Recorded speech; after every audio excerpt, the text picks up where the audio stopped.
एक breaking news पाहूया। मुंबई आणि ठाणे महापालिकेसाठी महायुतीचा फॉर्म्युला ठरलाय। मुंबईत भाजपच मोठा भाऊ, तर शिंदेची शिवसेना लहान भाऊ। तर ठाण्यात शिंदेची शिवसेना मोठा भाऊ, तर भाजप छोटा भाऊ। मुंबईत भाजप सर्वाधिक जागा लढणार, ठाण्यात शिंदेच्या सेनेला सर्वाधिक जागा देणार। त्यामुळे आताची मोठी बातमी समोर आहे। मुंबईत भाजपचा 150+ नारा देण्यात आलाय। मुंबईत शिंदेच्या सेनेची ताकद कमी, तसेच ठाण्यातील स्थिती पाहता शिवसेनेला अधिक जागा, तर भाजपला थोडं कमी जागावर थांबावं लागणार आहे। त्यामुळे आताची सर्वात मोठी बातमी समोर येते। आता या संदर्भात ताजे अपडेट देण्यासाठी आपले प्रतिनिधी सुशांत सावंत आपल्यासोबत जोडले। सुशांत, आपण पाहतोय अखेर मुंबई आणि ठाणे या महापालिकेसाठी महायुतीचा फॉर्म्युला ठरलाय, काय सविस्तर? करण, अगदी बरोबर आहे। स्थानिक स्वराज्य संस्थांच्या निवडणुका लवकरात लवकर घ्या असे कोर्टाने आदेश दिल्यानंतर आता महायुती जोरदार कामाला लागल्याचं पाहायला मिळतंय। मुंबई आणि ठाणेचा फॉर्म्युला जो आहे तो ठरल्याची आपल्याला माहिती मिळते। आपण जर बघितलं असेल तर मुंबईमध्ये सर्वाधिक नगरसेवक जे आहेत ते भाजपचे आहेत। 2017 मध्ये भाजपनं सर्वाधिक नगरसेवक निवडून आणले होते पहिल्यांदा, आणि त्यानुसार भाजप मुंबईत सर्वाधिक जास्त जागा म्हणजे 150च्या वर जागा भाजप लढवण्याच्या इराद्यात आहे। तर दुसरीकडे ठाण्यामध्ये एकनाथ शिंदेच्या शिवसेनेची गेली अनेक वर्ष सत्ता आहे, त्यामुळे या महानगरपालिकेकडे एकनाथ शिंदेची शिवसेना सर्वाधिक जागा लढेल असं म्हटलं जातंय। हा फॉर्म्युला जो आहे तो वरिष्ठ पातळीवर ठरवलेला आहे।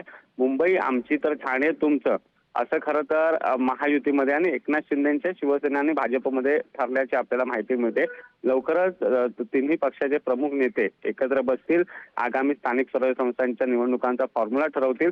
मात्र मुंबईमध्ये जर बघितलं असेल तर एकनाथ शिंदेच्या शिवसेना आणि भाजप यांच्यामध्ये जागा वाटपाचा फॉर्म्युला ठरेल, आणि ठाण्यामध्ये देखील तेच चित्र असेल। मात्र जी माहिती मिळते सूत्रांकडून त्यानुसार मुंबईत भाजप सर्वाधिक जागा लढवणार, तर ठाण्यामध्ये एकनाथ शिंदेच्या शिवसेनेला सर्वाधिक जागा दिल्या जातील असं म्हटलं जात आहे। कारण सुशांत, महत्त्वाचा मुद्दा आहे खरं तर। महायुतीमध्ये 3 घटक पक्ष आहेत, अजित पवारांची राष्ट्रवादी, शिवसेना आणि भाजप। आता आपण ज्या प्रकारची माहिती दिली त्यामध्ये शिवसेना आणि भाजपची एक समीकरण जे आहे ते समोर आलं। राष्ट्रवादीचा यामध्ये नेमका काय रोल आहे, त्या संदर्भातली काही अधिकृत माहिती समोर आली का? कारण आपण जर बघितलं असेल तर मुंबईमध्ये राष्ट्रवादीची फारशी ताकद नाहीये, त्यामुळे पुणे असेल, पिंपरी चिंचवड असेल, ज्या भागामध्ये राष्ट्रवादीसाठी जागांचा विचार जो आहे तो केला जाणार आहे। मात्र मुंबई आणि ठाणे या भागात शिवसेना आणि भाजप यांची ताकद आहे। शिवसेना एकनाथ शिंदेच्या शिवसेनेकडे उद्धव ठाकरेंचे माजी नगरसेवक जे आहेत ते 40हून अधिक माजी नगरसेवक आलेले आहेत, त्यामुळे एकनाथ शिंदेची देखील मुंबईमध्ये ताकद वाढलेली आहे। हे बघता दोघांमध्ये जागा वाटपाचा फॉर्म्युला जो आहे तो ठरवला जाईल, कारण राष्ट्रवादीची फारशी ताकद नसल्यामुळे त्यांना किती जागा सोडायचा हा प्रश्नच नाहीये। दुसरा प्रश्न हा आहे की ठाण्यामध्ये एकनाथ शिंदेची शिवसेना आणि भाजपमध्ये आपण जर बघितलं असेल तर मागील वर्षात संघर्ष पाहायला मिळाला होता। मात्र आता आपण महायुतीमध्ये आहोत, त्यामुळे मुंबईमध्ये जर भाजपनं सर्वाधिक जागा लढल्या तर ठाण्यामध्ये एकनाथ शिंदेच्या शिवसेनेला सर्वाधिक जागा दिल्या जावा अशी मागणी एकनाथ शिंदेच्या शिवसेनेची आहे। त्यामुळे यावर तोडगा जो आहे तो काढण्यात आलेला आहे। मुंबईत भाजप सर्वाधिक जागा लढेल, तर ठाण्यामध्ये एकनाथ शिंदेची शिवसेना सर्वाधिक जागा लढण्याचा प्रयत्न करणार आहे। करण, नक्की सुशांत, खूप खूप धन्यवाद। या संदर्भात चर्चा करण्यासाठी आपल्यासोबत भाजप नेते अतुल भातखळकर जोडले। अतुलजी, पुढारी न्यूजमध्ये आपलं स्वागत आहे। आपण पाहतोय खरं तर आगामी काळातल्या महापालिका निवडणुकांची तयारी जोरदार सुरू असताना आता मुंबईत भाजप मोठा भाऊ आणि ठाण्यात शिंदेची शिवसेना मोठा भाऊ असं समीकरण झालं समोर होते। काय आपली पहिली प्रतिक्रियावर?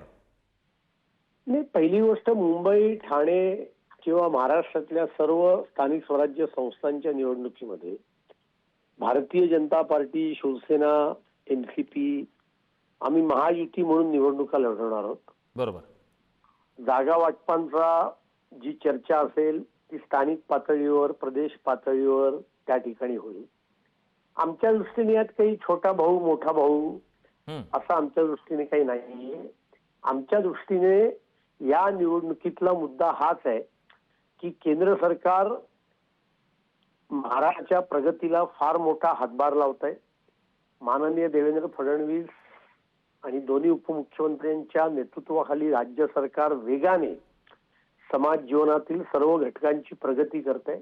अशा वेळेला स्थानिक स्वराज्य संस्था सुद्धा या विकासाच्या मदतीला आल्या तर अधिक गतीने आणि लवकर विकास महाराष्ट्राचा होईल, आणि त्यामुळे स्थानिक स्वराज्य संस्था आम्ही लढवतोय।